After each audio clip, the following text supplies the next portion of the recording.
Kalau kita ingin roh Allah betah tinggal di dalam kita, mari jauhilah percabulan. Hiduplah dalam pengudusan dan penghormatan. 1 Tesalonika 4 ayat 2-8 berkata gini, kamu tahu juga petunjuk-petunjuk mana yang telah kami berikan kepadamu atas nama Tuhan Yesus. Karena inilah kehendak Allah, pengudusanmu, yaitu supaya kamu menjauhi percabulan. Supaya kamu masing-masing mengambil seorang perempuan menjadi istrimu sendiri dan hidup dalam pengudusan dan penghormatan. Bukan di dalam keinginan hawa nafsu seperti yang dibuat oleh orang-orang yang tidak mengenal Allah. Ayat ke-6, dan supaya dalam hal ini, orang jangan memperlakukan saudaranya dengan tidak baik atau memperdayakannya. Karena Tuhan adalah pembalas dari semuanya ini. Seperti yang telah kami katakan dan tegaskan dahulu kepadamu. Ayat ke-7, Allah memanggil kita bukan untuk melakukan apa yang cemar, melainkan apa yang kudus. Karena itu, siapa yang menolak ini bukanlah menolak manusia, melainkan menolak Allah yang telah memberikan juga rohnya yang kudus kepada kamu. Kalau kita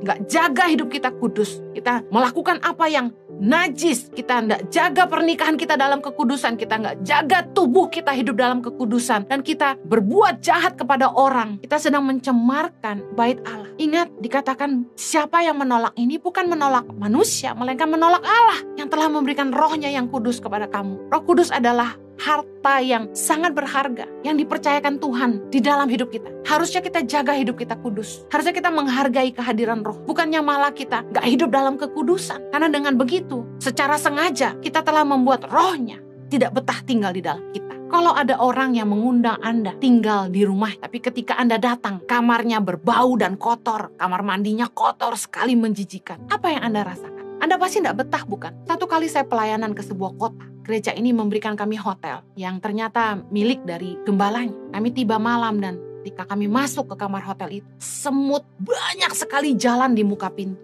Kemudian saya taruh tas saya, ranjangnya banyak, di spraynya banyak bercak-bercak bekas kotoran yang saya tahu itu dicucinya nggak bersih. Dan kemudian spraynya kelihatan sudah lama, warnanya sudah bukan putih lagi tapi keabu-abuan. Bahkan ketika saya ke kamar mandi, mohon maaf, toiletnya sudah kuning sekali. Showernya sudah hitam kuning, nggak jelas warnanya. Bahkan shower screen untuk mandi pun sudah kotor sekali. Bisa lihat di bawahnya warnanya sudah hitam. Ketika saya tidur malam, ada kecoa kecil-kecil jalan di bantal. Saya langsung bilang sama suami saya nggak akan mau lagi tinggal di hotel ini. Kalau gereja itu nggak mau siapin hotel yang layak buat hamba Tuhan, saya akan bayar sendiri. Suami saya itu memang hamba Tuhan tulen yang luar biasa. Dia bilang, sudah terima saja kita dikasih tempat tinggal seperti apa. Masalahnya saya nggak bisa tidur karena takut kecoa-kecoa kecil itu masuk di kuping saya. Dan alhasil besok paginya saya harus khotbah jam 6 pagi. Saya teler ngantuk. Itu terhadap manusia kayak gitu. Bayangkan bagaimana kita memperlakukan roh Allah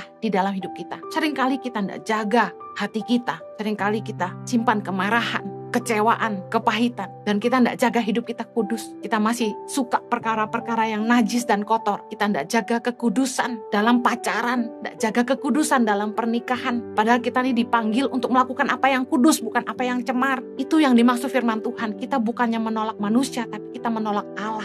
Karena Allah lah yang memberikan rohnya dalam hati kita. Kalau saya ngirim anak saya datang ke rumah teman, tapi teman saya itu tidak memperlakukan anak saya dengan baik, sebenarnya yang ditolak bukan anak saya, yang ditolak itu saya. Demikianlah Tuhan dengan kita. Kalau kita tidak jaga hidup kita kudus, yang kita tolak itu adalah Allah. Karena dialah yang memberikan rohnya yang kudus kepada kita. Yohanes 4 ayat 24 berkata gini, Allah itu roh, dan barang siapa menyembah dia harus menyembahnya dalam roh dan kebenaran. Kalau kita ingin roh Allah diam di dalam hati kita, kita harus hidup dalam kekudusan. Karena Tuhan adalah Allah yang kudus. Dan dalam kebenaran, karena segala dosa dan kejahatan kita yang memisahkan kita dari Allah. Yesaya 59 ayat kedua berkata, tetapi yang merupakan pemisah antara kamu dan Allahmu ialah segala kejahatanmu. Dan yang membuat dia menyembunyikan diri terhadap kamu, sehingga ia tidak mendengar, ialah segala dosamu. Bukannya Tuhan yang tidak mau tinggal di dalam kita, tapi kitalah yang mengusir rohnya dengan tidak menjaga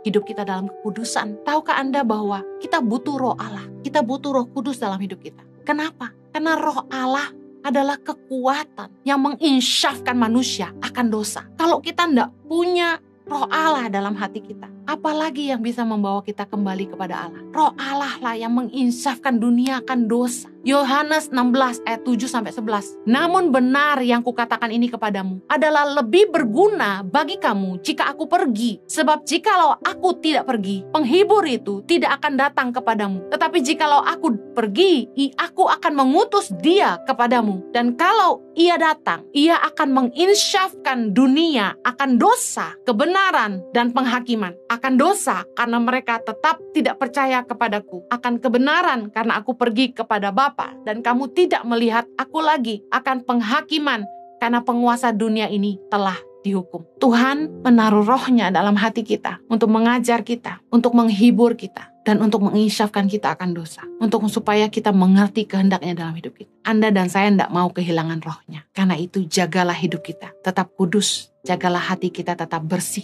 Jangan simpan dendam, jangan simpan kepahitan, jangan simpan amarah. Ampunilah semua orang. Berbuat baiklah kepada semua orang. Dan bertobatlah sungguh-sungguh dari segala dosa. Kalau Anda masih bisa sadar hari ini. Dan Anda tidak mau kehilangan rohnya dalam batinmu. Berarti masih ada roh Allah yang tinggal di dalam hati Anda. Mari bertobatlah sungguh-sungguh. Dan mintalah kepada Tuhan seperti Raja Daud. Jangan ambil rohmu daripadaku. Karena kita membutuhkan rohnya. Yang merupakan kekuatan yang menginsafkan kita akan dosa.